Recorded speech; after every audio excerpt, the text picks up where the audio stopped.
Hi everyone, my name is Tammy Moses, and I want to thank you for joining me here briefly today. And I want to talk about something that I see come up a lot, and I've had a few times in my life where I've gotten to deal with grief. And I just want to talk about today about how grief is not linear. It's not like 1, 2, 3, XYZ. There's steps in it, true, but it's not a linear thing where you can start here and end here. There's moments when it can hit differently. I have a couple examples I'll share with you, but you can be going along and think you're fine and that you've dealt with it, or you've processed a certain part, and then you find out that may not be true. Or a different part shows up that now you get to look at and deal with, hopefully. And I feel that grief is similar to anger in that you don't want to retain it in your body. You want to figure out a way to work through that and process it. And I don't know if I would say it's letting it go, but I would say it's releasing it bit by bit. And sometimes that takes a while to do.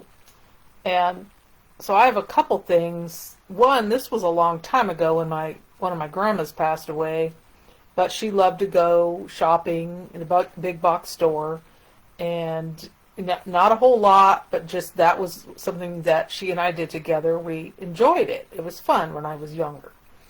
And after she passed away, one day I walked into that store and I was like, oh wow, I'm never going to go shopping with my grandma again here.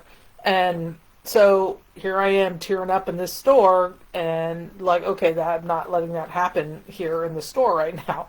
But it's like that moment where it just hit me that this is it. Like I'm never going to have that experience with this person again.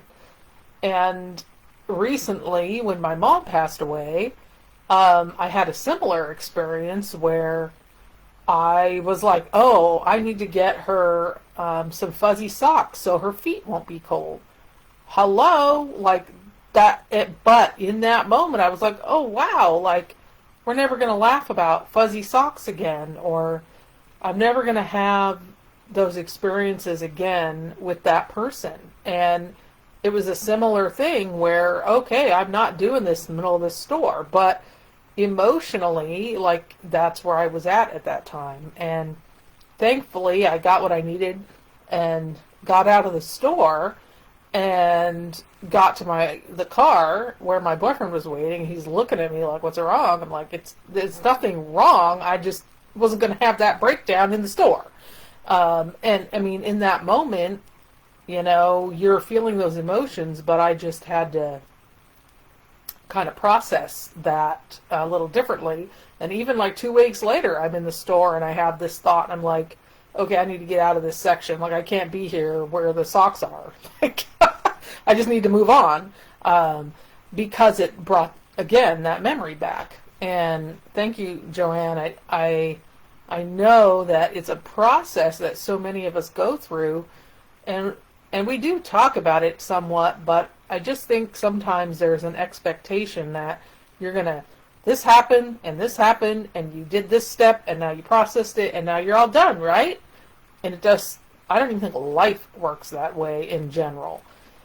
And so the other part of this, and for me, I'm speaking this specifically as the adult kid of someone that hoarded, that you're sorting stuff and letters and documents and trash, and there's so much chaos even within one box, that you're going through this stuff, but it's triggering memories. Like now there's a picture of my grandma and my great aunt and my brother and I. And so not only are you sorting through stuff, you're sorting through memories, and it's exhausting sometimes to be in that process.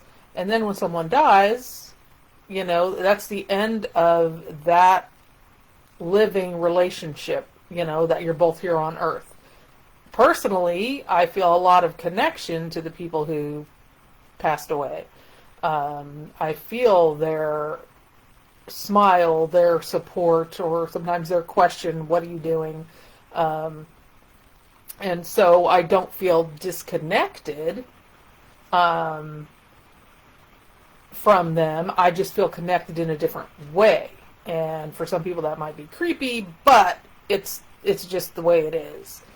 Another example, I didn't necessarily know what was happening like the few days before my mom passed away, but I'm telling you, my body knew and my pets knew, and they were keeping like track of me during that week. And once she passed away, it all made sense how in tune everything was at that time. And it wasn't fun. Physically, I felt it, but there's a lot more to that story. But the shock of how quickly it went, and the shock of not being informed by people who could have told me without breaking any kind of confidentiality or HIPAA and all that is alarming to me. How many people chose to not say anything.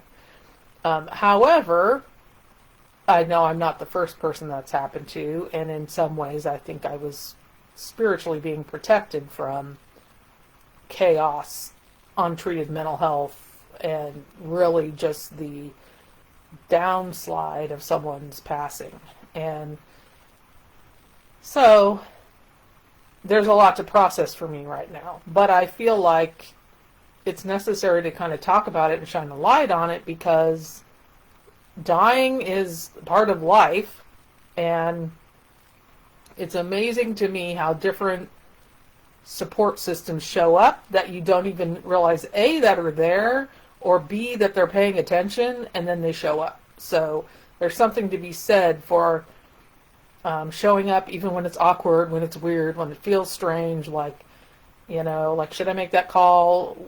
Is this going to be weird? Yeah, it probably is going to be weird. However, as someone who has a very small circle, when someone reaches out to you who really actually cares and understands, that's super significant. So I have to be reminded, but also be that person. It's okay. And as Joanne's mentioning here, that,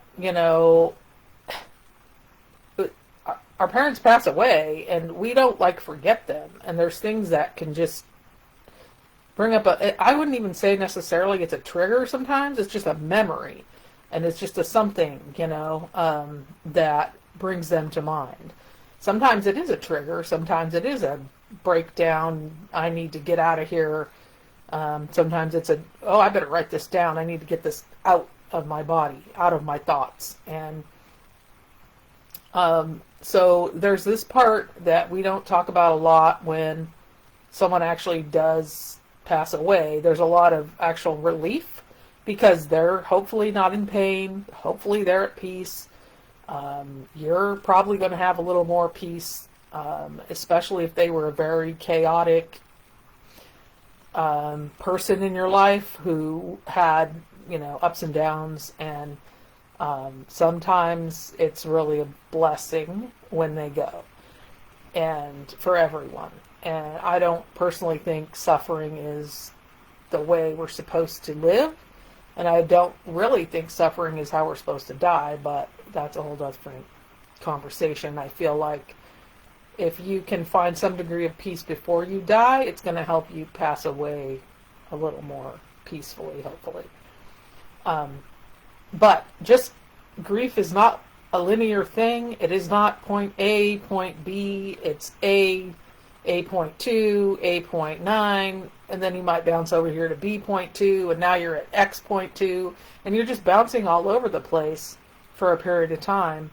And it may never completely go away, but you're able to at least know that it's not strange that you're having these varying emotions and that different things are popping up for you. And it's okay to process that. It's okay to take some time.